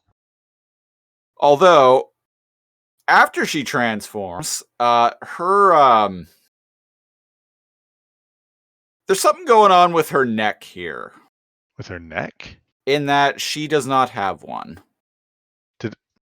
Okay, I need to. I will send you a screenshot of this. Don't worry, I'll get there. I'm catching up. Okay, she explodes and transforms, and there's a problem. There's an animation problem. Yeah, okay. She has no neck. Her chin is just straight. Has receded into her torso. Yes. Wow, that is super. She looks special. Is all. I don't think this is something I would have noticed watching this on YTV back in 1996, but I'm noticing it today.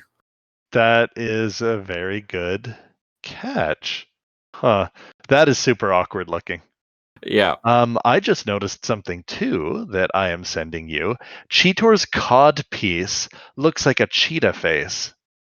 And his real cheetah face is on his chest, as we can all see, but his cod piece is like a weird like face in of itself. Oh, it totally what the heck? does. Right? How did I not notice this? I wonder if Tigatron's is the same. Like it's weird little like cod piece protector thing, like part of his internal, transformy bits or whatever. It's got like teeth, like a cheetah nose and like eyes. And I'm like, how did I not notice that? So I'm gonna keep an eye out for Tigatron. Yeah, it almost kind of looks like a cave painting of a cat face. Right? Yeah, like ancient man would have drawn of a perspective, a front perspective of a cheetah face. Yeah. We both are noticing weird things. And she, after she transforms and she has her head in her torso like a turtle, she does the that machine gun thing they do with their legs. Yeah, but just before she does that though, she does this like front flip for no reason. She does a front flip and then starts shooting. Oh. Yeah, why does she do that? I have no idea. Her head is still into her torso, which makes it super. It makes it even weirder. It makes it weird. It's weird. And Cheetor's like he barely needs to run out of the way. He saunters out of the way and he goes, "Whoa, bouncing breakers! The bug is back!" And I'm like, you need to finish off your foes, guys. And Rhinox hears the bullets and the explosions, and he's like, "Sounds like Cheetor's got his paws full. But I can't stop now. Can't stop, won't stop. Can't already stop 4 beers in. The Rhinox train." He's actually much more intelligent than we depict him. He is, yeah. And he goes, "Slag!" and he slams the little keyboard, and it cuts back to Lady Arachne and Cheetor, and she's like, come out, kitty. I won't hurt you." And she has a neck. Yeah, and also now the computer updates Rhinox that the spark now has 4.8 cycles before it is extinguished. So talk. So clock is ticking, motherfuckers. The tick is talking. The tick is talking. And he does a very like 90s thing, Cheetor. He jumps out from behind the rock yelling and just shooting like into the general direction of where he thought Lady Arachnia was. And when he opens You're his right, that eyes, is a very 90s thing. right? Yeah, now that I think about it. To either shoot up in the air and yell or like turn around a corner and yell and just shoot blindly. That's like, yeah, Pulp Fiction is one thing I can think of. There's lots of moments where somebody just pops around a corner and yells and shoots. And he opens his eyes and he's like, huh? And she's not there. And just like Dinobot, you kind of don't want to be up close Yeah. with Black Arachnia, I've noticed. I will say, like, maybe you don't want to close your eyes when you just open fire. I don't know why he did that. Maybe you want to like ensure you actually hit your opponent. But yeah, Do she's any not of them there. do that? Practice like proper like firearm training? I don't know. Rhinox seems to fare well against Waspinator. Fair enough. And she grabs him with a claw, his gun hand with a claw, and headbutts him. Yeah. And then which is kicks really cool. the living and then, shit out of him. Yeah, and then engages again, much like Dinobot, when it comes to hand, she in particular has been shown like doing kung fu shit. Yeah. Like she is very like deadly in the fisticuffs. She also, the animators had fun. She like spins around and does weird transformer stuff. Like her whole upper body spins. Yeah. She gives him a few hayas. She gives him some karate kicks to the face. I was hoping for her to like kind of try to crush Cheetor with her thighs in some sort of like wrestling maneuver, but no such luck. And she kicks his ass. He falls on the ground. She steps on his balls and pulls out her gun.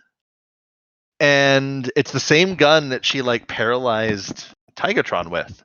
Yeah. Points it at him, point like blank, and says, "Goodbye, Maximal." And Cheetor lifts his hands up. This is so rad. Cheetor lifts his hands up as if to give up, right? And when she shoots him, he fucking leans back and palm catches her projectile. Like the samurai like palming a fucking sword or catching an arrow out of the air. Yeah. And he winds up and whips it back and plunges it into her forehead. And I was like, holy shit, that is fucking rad. He is a ninja. Like that is some ninja training stuff. I loved that. I fucking loved that. Take that. And she falls to the ground, a victim of her own cyber venom. That venom, yeah. And Cheetor is basically just like, yeah, I'm the coolest cat. And then we hear the buzzing. Oh, that fucking, yeah. Yeah, we hear buzzing of Waspinator. And Cheetor is like, oh no, Waspinator. Yep. And I gotta stop him before he reaches Rhinox. Interesting continuity here. He reaches onto his back to grab his gun. He turns and sees it on the ground because he was disarmed. And he does an action roll to pick it up and dodge behind cover. Yeah. I like that. That's some good choreography. Yeah, it's pretty cool. Good job, guys. I really, man, I'm really enjoying this show more and more. Does he ever hit Waspinator? No, he opens fire, and Waspinator in a line that made me laugh out loud. Waspinator, he doesn't hit Waspinator at all, but Waspinator notices he's being shot at, and Waspinator is all like, in beast form, he's all like, who dares attack Waspinator?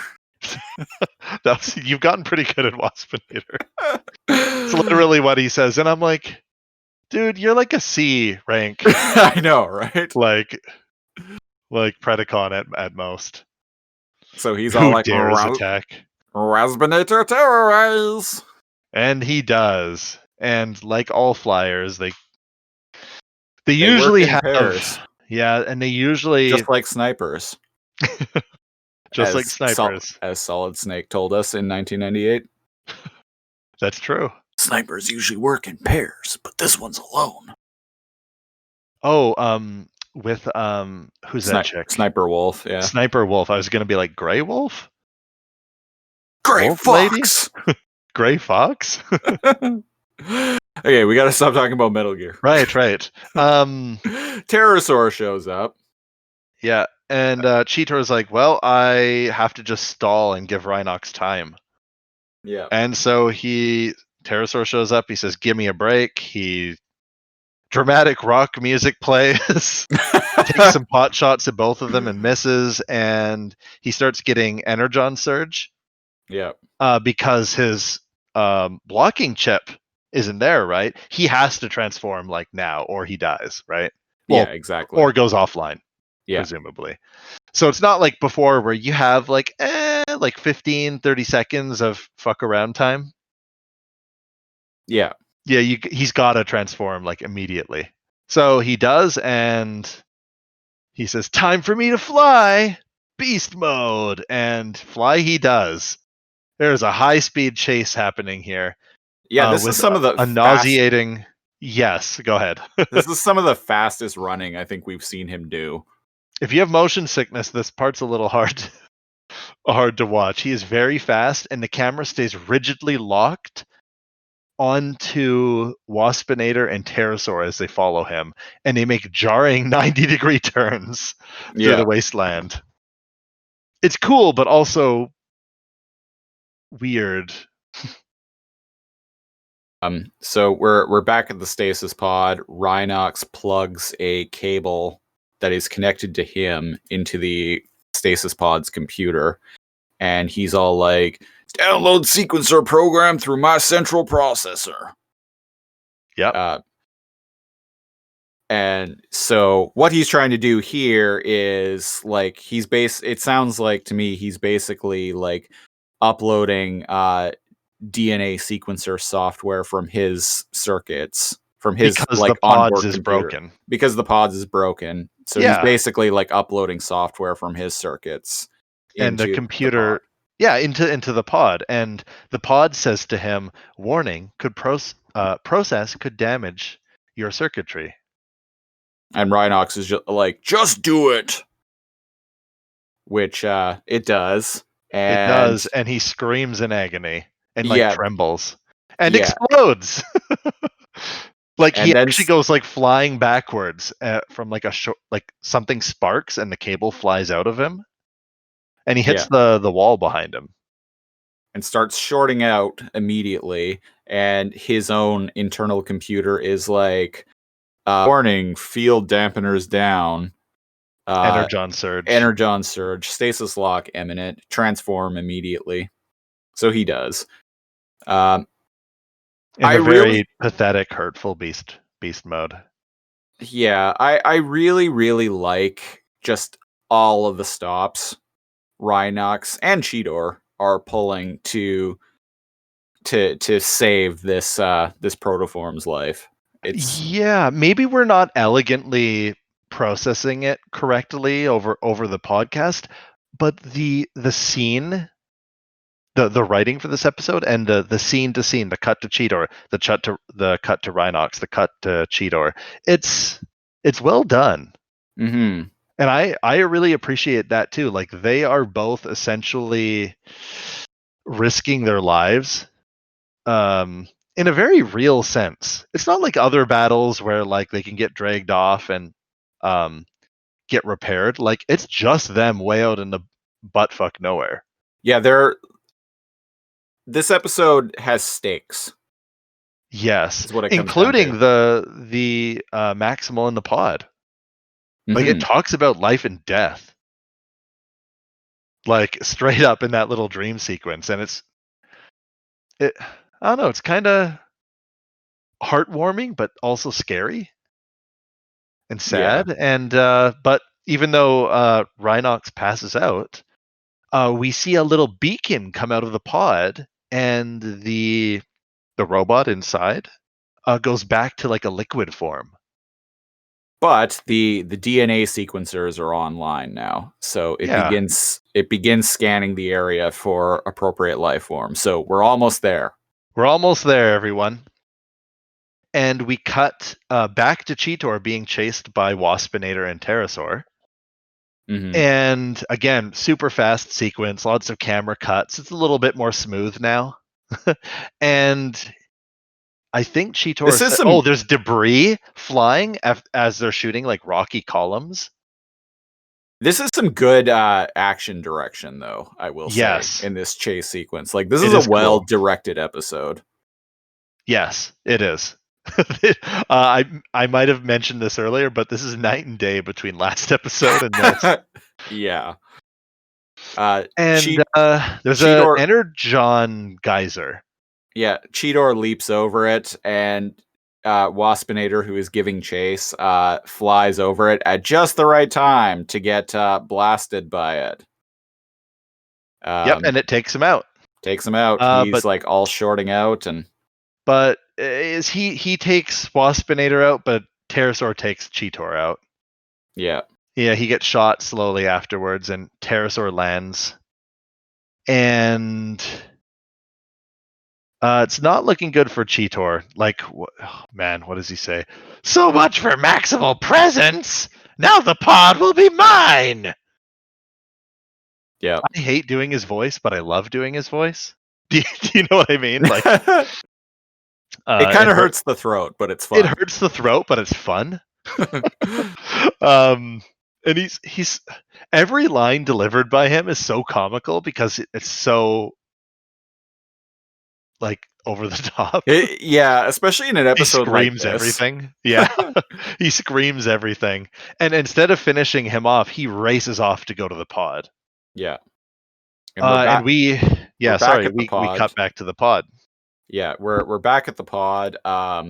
Spark will terminate in 2.3 cycles. Also, no compatible life forms within range. So No, this is a problem. This ain't good. I remembered afterwards. I was like, "Oh yeah, I remember them." But at the time, I was like, "Are they gonna die? Is this an episode about teaching kids about death? Jesus Christ!" Like it's looking kind of bleak. It is, And to yeah. make things more bleak, who shows up? Pterosaur, like fucking stomping over to like a barely conscious Rhinox. Yeah, and he's all like, well, Rhinox and a stasis pod. It's my lucky day. Oh yeah, that is what he says. Yeah, does he? I'm following up now. Yeah, he does say that. Yeah, and then he's like, and you're last. Ha ha ha ha ha. What a little turd. How is he still alive? The Predacons more so, but the Maximals, you'd think somebody would just scrap him and like scoop his parts into a bin and bury it out in the desert. Jesus. But as my or at least Megatron. You know what I mean? Just keep his head on like a spike and talk to him every now and then. Keep him alive as just a head. Yeah. Yeah, but as Pterosaur is going to deliver like a killing blow to Rhinox, well, presumably a killing blow, we hear a hawk screech. Yep. And he looks up and there's a hawk, a lone hawk. I gotta say, like, I've seen this episode before many times, and so I knew what was gonna happen. But like when I was first rewatching this the other day, right at that moment, I got so excited. It was a very like, oh hell yeah moment. Yeah, it's really cool. And Pterosaur not realizing like what's like the stasis pod was so close to stabilizing the Maximal inside. He's like, "What? No!" And a bright light comes out of the pod, and like a screech comes flying out. Yeah. And Rhinox slowly comes up to his feet, and he goes, still feeling lucky, Pterosaur?" Yeah. And I'm like, he still has a gun, Rhinox. And a shadow appears over Pterosaur, and a huge fucking bird, huge Yeah. hawk, grabs him like with its talons. It's all kind of awesome, Yeah. and slams him into like one of the rocky pillars in the wasteland. And this battle is this is so great. I love this, how they introduced this character and the choreography here. Like this is hands down so far easily the best Beast Wars episode for me. Yeah, yeah. I Beast wouldn't. Wars 1 and 2 is good, but I feel like this is my favorite. This is definitely like one of the better written episodes, I would say, Yeah. and Yeah. it's one of the best directed episodes. Yes. So Pterosaur screeches in anger in that like derpy kind of way that he does. And Uh, he goes airborne, and yeah, he starts shoulder cannon blasting the giant hawk, the new Maximal in their beast mode. yeah, And he's missing, and he's shooting here and there, and he gets it a little bit. And the cries from the hawk Maximal are great, like like very very emotional, I feel. yeah. And so the bird swoops around and flies toward the camera with like the sun behind Oh, it. that is so, yeah, it tricks him, it dive bombs, and then by the time he knows he's looking, Pterosaur is looking for it, he looks over, and like with the sun at their back, you hear like this. I love their voice, by the way. Air Razor, maximize. And like Gandalf coming over the hill at Helm's Deep with the Yep. sun at his back. They transform, and there's like a sort of feminine looking like Maximal. Their design is really cool. That Yeah, comes so go ahead. yeah. When I was a kid, like I didn't really like Air Razor, the look of Air Razor, Same. but like looking at her now, I'm like, no, she's really cool looking. She is rad. She is a lot different than the design of everything else. Very like smooth and organic looking, Mm-hmm. right? And she's And like, I also like that she is kind of feminine looking in appearance, but not in the same way the Black Arachne is. She's not sexualized at all. she's thank you. And I really like her. Like she's a little bit effeminate, but you could say maybe androgynous. Like Yeah, maybe yeah, some extent, but like, like more less like jagged edges, kind of like more like softer kind of like shapes to her, feminine lips they tried to give her, yeah, right? Like rounder cheeks kind of thing. Like she's a little bit, but a little bit like feminine looking, but not sexual. And I doubt anyone's listening to this that's just listening to us and hasn't seen the show, but you told me that there are in fact a couple people. yeah. Google Black Arachnia. She's like the Transformer stripper.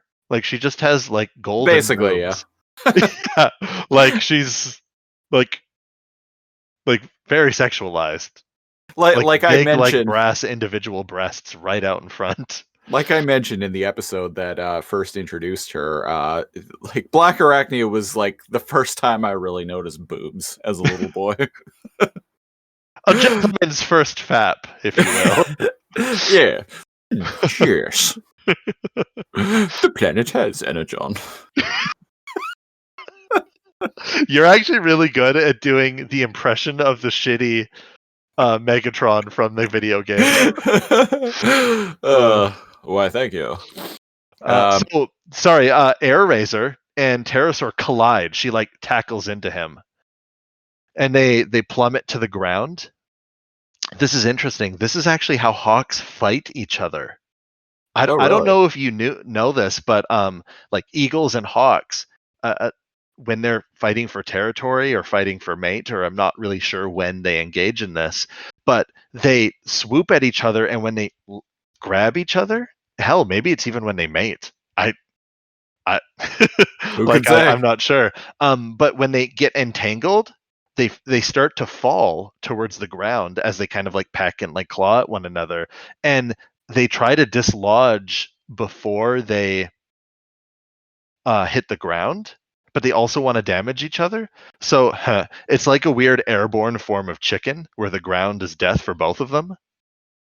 Yeah. And they almost kind of do something like that here. They fall towards the ground and they both dislodge and fly away from each other right before they hit the ground. Just something I wanted to bring up that's very Hawk-like. No, that's interesting. That shows that the people behind the show did their homework. Yeah. I don't know. I thought it was cool, that death spiral thing. You could see it on YouTube, like hawks like intertangling and like falling. Unfortunately, sometimes to their deaths. But hey, it's a tough world out there. Speaking of tough world, uh Pterosaur shoots Pterosaur his has a shoulders. really bad day. He has a bad day. He shoots shoulder cannons. She is very like, if there's a dodge stat, hers is max.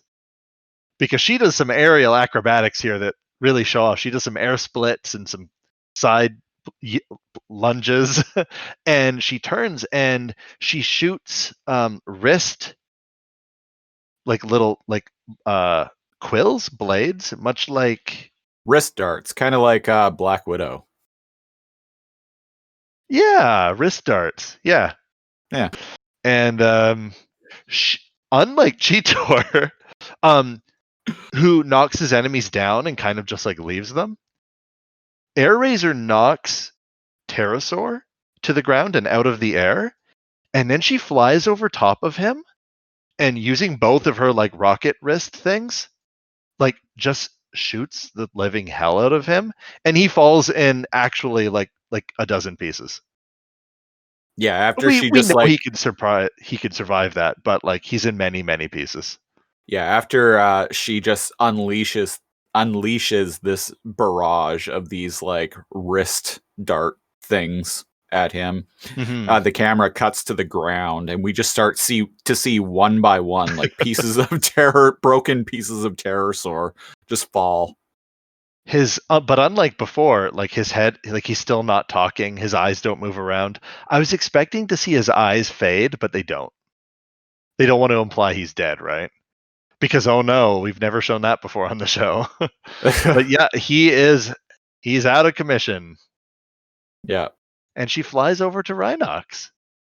And they have a very, very heartwarming Exchange, yeah. exchange. Yeah. She's smiling and she's like, "You're Rhinox."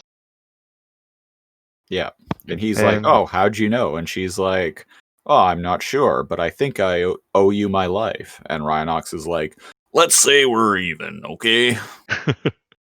well, let me take you for a beer and say we're even. And there you go. Even though we kind of kill them the mute by Rhinox's like trucker impression there. It's actually a very sweet moment.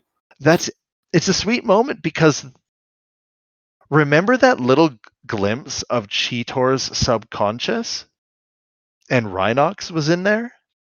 Yeah. That's implying to us that when Rhinox was interfacing with Airrazor in the pod, they dreamscape, like shared some sort of like dream too, or some subconscious exchange as well.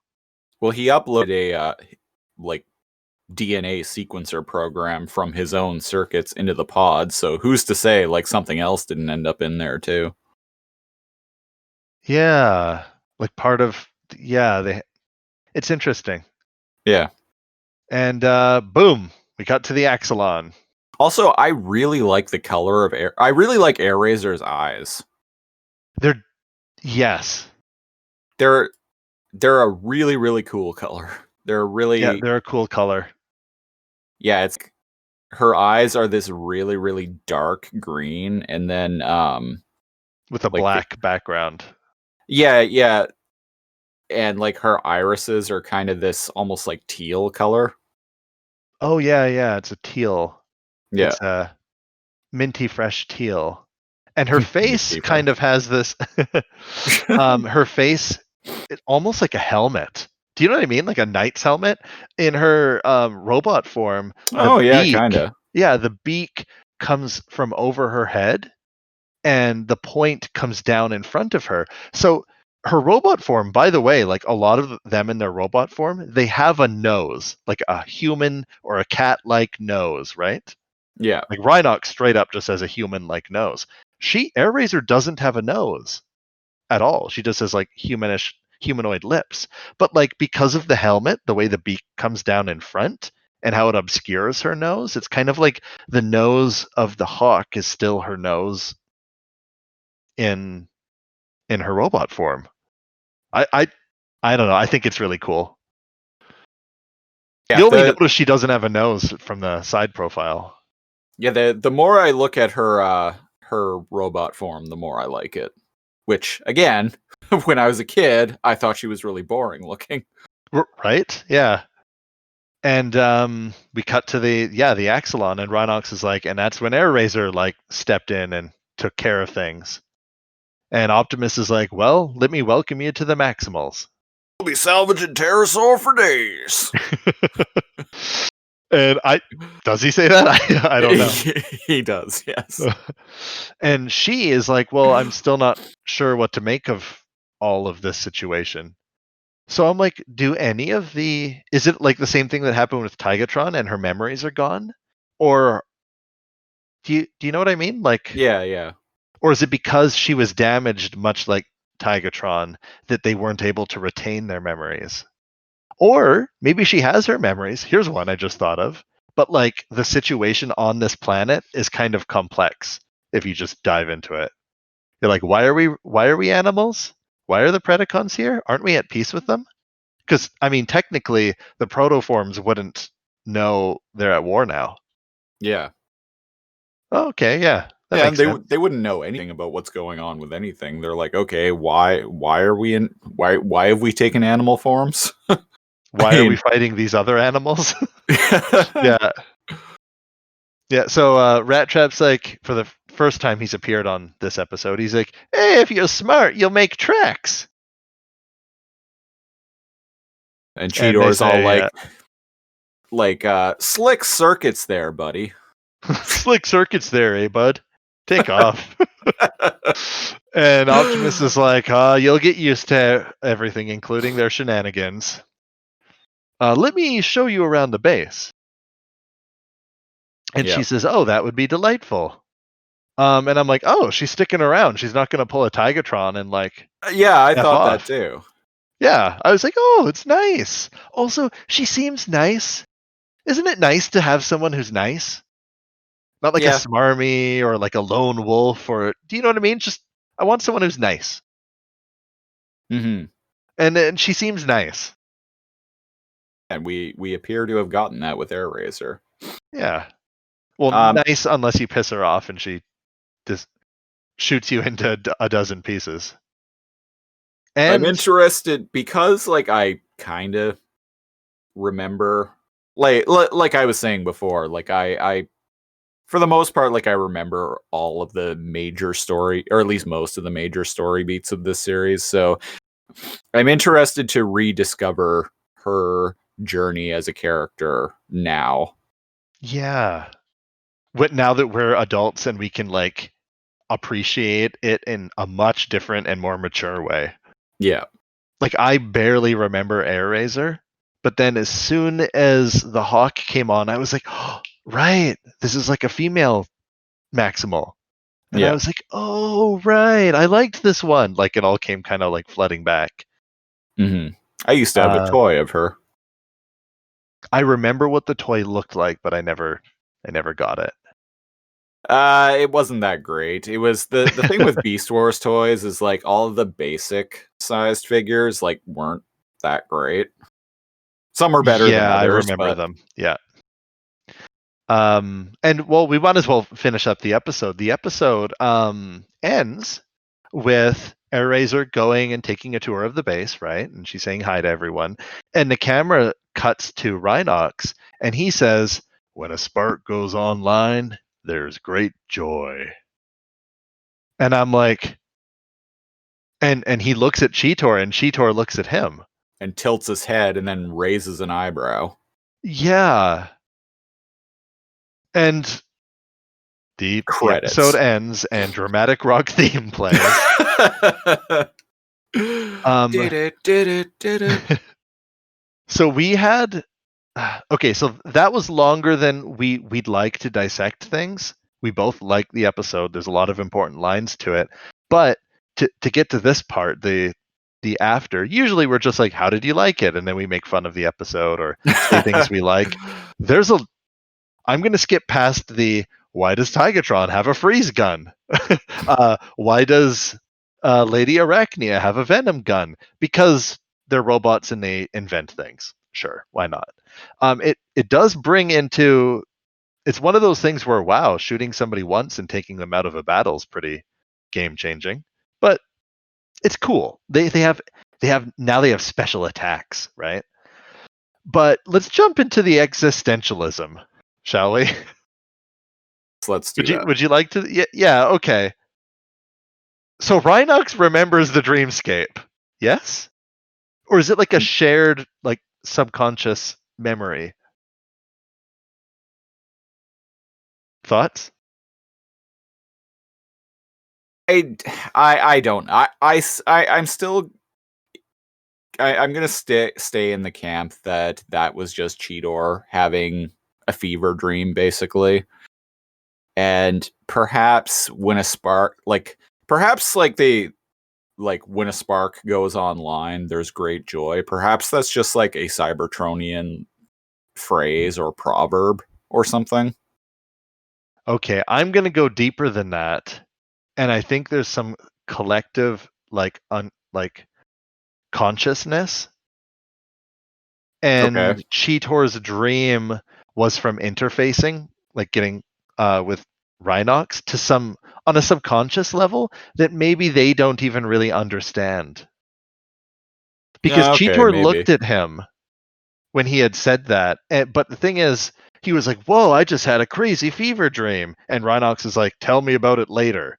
So they seem semi-aware that they've shared some like kind of like dream. Yeah. And I think that's really cool. I understand if people don't like it because there's kind of like a spiritual context to that.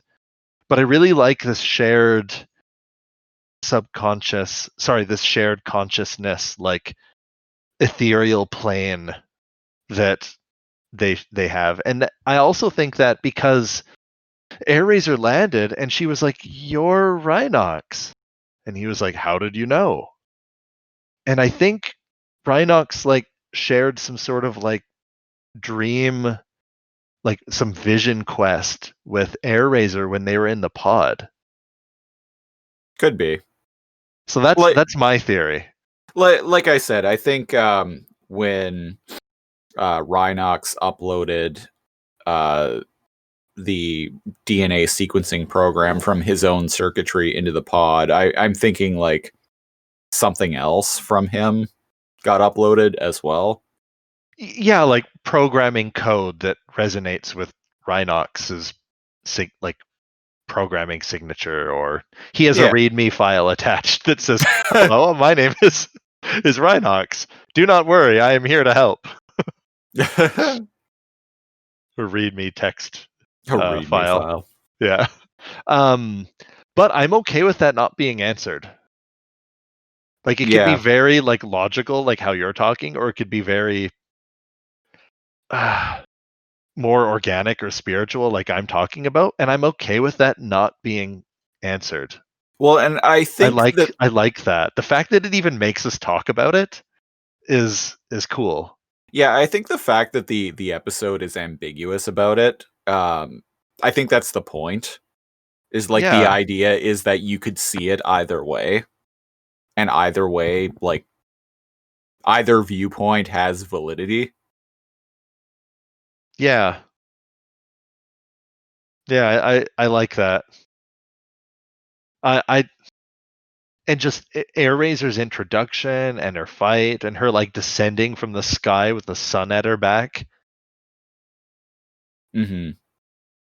That it and her and Cheetor fighting for their lives in different ways, and her life. This whole for the majority of this episode, it's just them, Yeah. Cheetor and Rhinox, and it really makes me. We've had Dinobot episodes and Cheetor episodes, but not like Cheetor being badass, just Cheetor being a dumb kid who gets in over his head episodes. Yeah. And But I we've had really plenty of like those. the yes, and I really appreciate this being like, no, Cheetor can be actually a really good team player and a really good combatant and really useful to the team.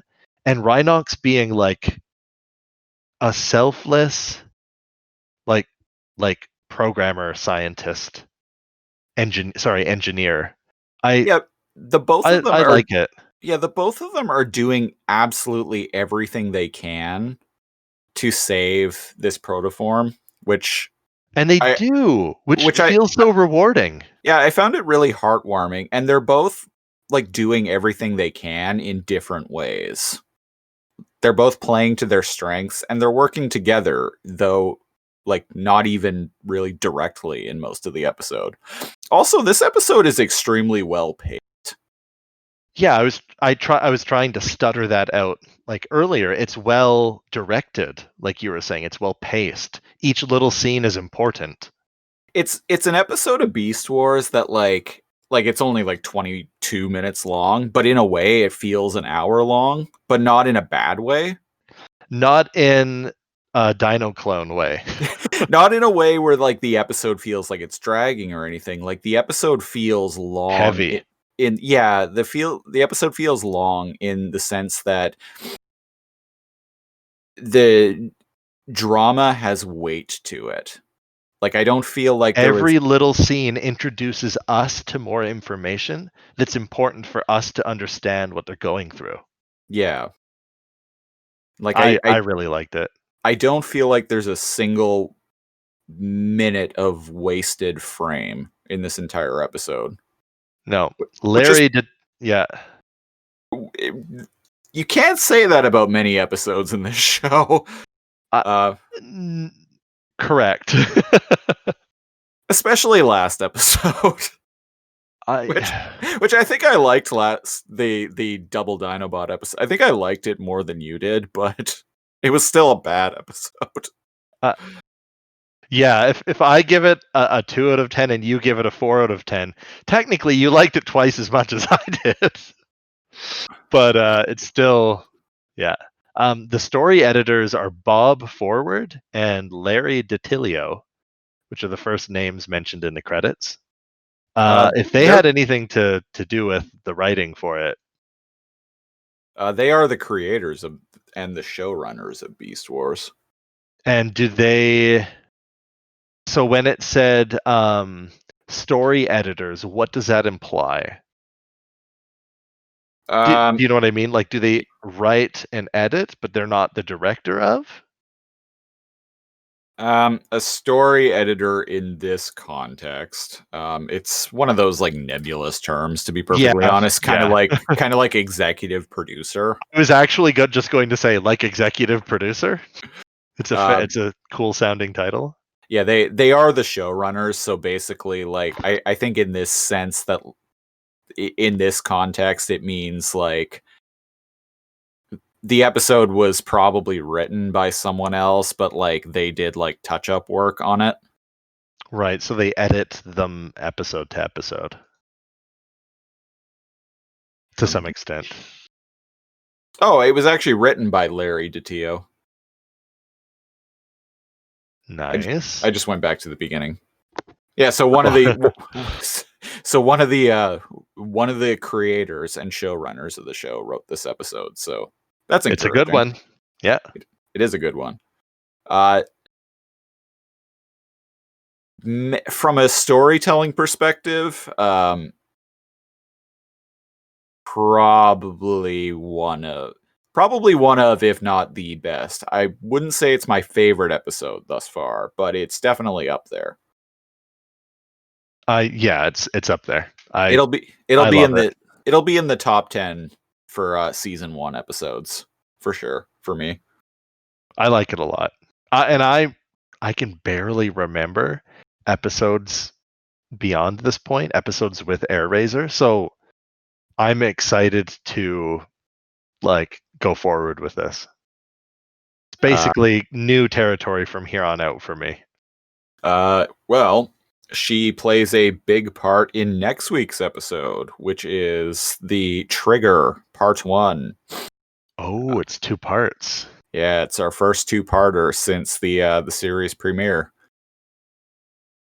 Nice. The Trigger Part 1 and 2 were actually when I was younger anyway, some of my favorite episodes of Beast Wars, so I'm looking forward to revisiting them. Are we going to do them in separate episodes or together? Together? With their powers combined? Yeah, we can do it. Let's give it a shot, and if it doesn't work, then we'll give it the old maximal try. We'll give it the old maximal try, and if it doesn't work, well, then it ends up being 2 episodes. Yeah. We have to try, damn it. Yeah, I think that's what we did with Beast Wars Part 1 and 2. It is, yeah. And then we were like, no, this is this is going to be 2 parts. Yeah. So that has been episode 15 of Too Much Energon. If you're listening to this on iTunes or Apple Podcasts, leave us a 5-star rating. Helps us out with discoverability. Also, if you like this show, tell your friends, especially if they like Beast Wars. Or if they just want to hear 2 Canadian guys in their 30s make comments about Gorilla Man and, Raptorbot. Rhinobot. And Rhinobot. Check out our website, www.toomuchenergon.ca. You can listen to all the episodes there. It also has social media links for the Facebook page, contact info, and a link to my Instagram. Cal, do you have anything else you wanted to throw in? If you check out our Facebook page, I'm going to try to start uploading the screenshots that you and I talk about on the air. Oh, so that's a good idea. They have an understanding of what the heck we're talking about. So by the time they listen to it, we'll have already uploaded the things that we share, right? So they'll kind of know what the heck are they talking about? There's a cat face on Cheetor's cod piece. Well, there you go. Go check out our Facebook page and see our dumb screenshots. Also, say hi. Yeah. And if you want to hear us do this, but talk about Reboot instead of Beast Wars, check out our other show, Alphanumeric, a Reboot podcast. Yes. And there's a deep-voiced villain on that one, too, that I often mix the names up. Yeah, there's a Megatron on that show as well. Yeah, there's a naked Megatron on that show. Ho ho. All right, it's getting pretty late, so we're going to get out of here. Until next week, Beast Mode. Beast Mode. Beast Mode!